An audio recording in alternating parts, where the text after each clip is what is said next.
So part of the RRN standards is so important to us because of the way that people have been treated in the past and the way that some individuals, I would say, are still treated today. One example of this is a fabulous lady called Alexis Quinn, who is now heavily involved with the Restraint Reduction Network. She goes around, she does a lot of talks, she's been on the BBC, she does YouTube videos, she's an amazing lady. But she's someone who is very intelligent, she's very competent. She was a teacher, she was an Olympic athlete as well, and she ended up having a bit of a crisis when her brother died and she became a new mum, and she self-referred to try and get some treatment and try and get some help because of this overload. And then she found herself trapped inside secure units for 3.5 years. She was restrained over 97 times. She was moved to 12 different hospitals at this time, and just horrendous amount of restraint used against her. She said she was bruised all over, completely lost her sense of identity and who she was, and she thought she was going to be trapped in there forever until she managed to find a way to escape, basically. She went out on day leave one day, and then she got in touch with some of her old friends from her old doctors, managed to get her passport, and ended up running away to Africa. But if this kind of thing can happen to Alexis Quinn, who understood her autism, she was very intelligent, she had the communication, what about all of those people out there that don't have the same level of communication? Perhaps they're non-verbal, or perhaps they just can't communicate their needs. If these things can happen to someone as intelligent to Alexis Quinn, we need to make sure that we're standing up for those people that can't communicate as well, and making sure that this kind of thing doesn't happen to them. And this is why I love working for CCG, because it's all about trying to get people out of these long stay hospitals. In a lot of the case with NCS, this is the last call before it's either come to us or go into a secure unit. And they do have a time and a place, but I don't think people thrive there. I don't think that kind of environment can help people to get better. So this is why I love CCG, because it's all about trying to get people back out into the community. Make sure we listen to them and always use restraint as a last resort, and any restrictive practices as a last resort. And you know, with PROACT-SCIPr, we always use a gradient approach. So we make sure we use the least restrictive intervention first, and then only gradient up into the more restrictive interventions if necessary. And when we do so, we always make sure that it's for the minimal amount of time possible, and it is still in that person's best interest.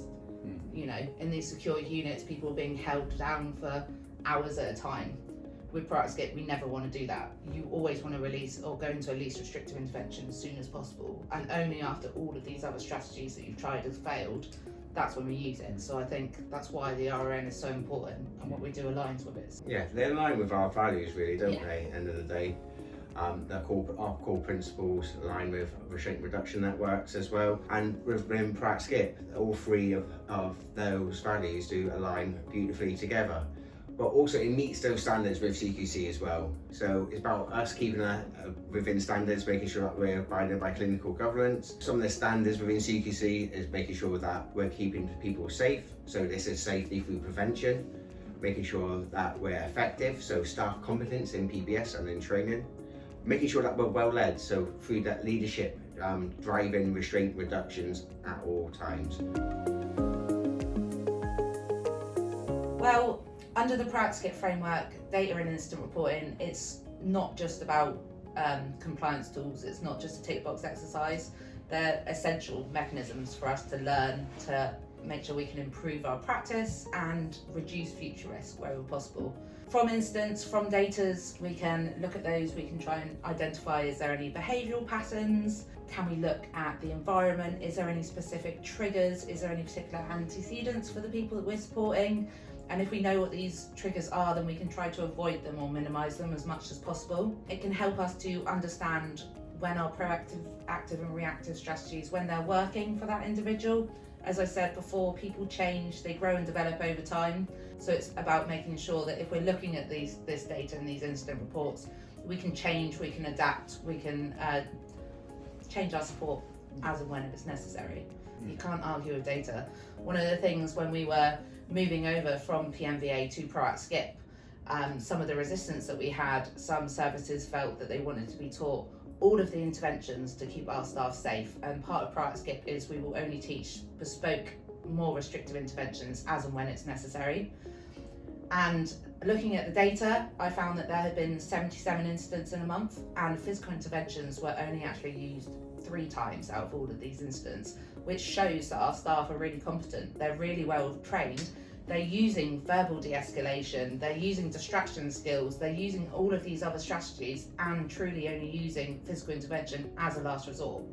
And that's what PROACT-SCIPr is all about. And looking at that data, you can't argue with the data. That shows that our clinicians really are very well trained and they're very competent. They know how to de-escalate people, they've got that rapport, they've got that understanding with them, so that they do really only use physical interventions truly as a last resort. We collect data through incident reports, so what the person is actually doing. So if they're potentially hitting out at staff, potentially from, it could be anything that the person is doing, any incident. So through self-harming, it could be, we collect data on types of interventions that are used for the people that we're supporting. We meet up with all the brands for once a month, so then we're keeping track of how many times those incidents are used, what incidents are being used for the people we support. We use an ABC chart, so looking at an antecedents, behaviour and the consequence for the person that we're supporting. That will help us put in those better ways of working, different practices through the PBS plans. So we keep the track of data on pretty much everything that we do. Looking at the antecedents is looking at, what was the environment like?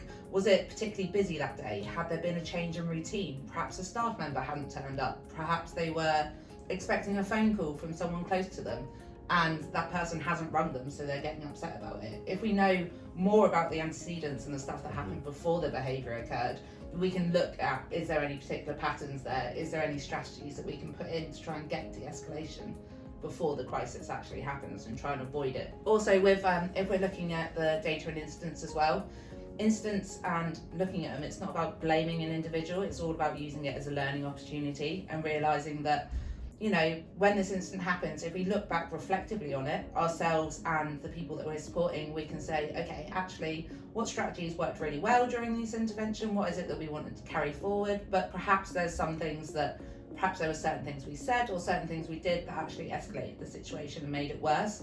So we can look at this as a learning tool to try and adapt and improve our support to try and avoid further incidents or better manage crisis in the future as well.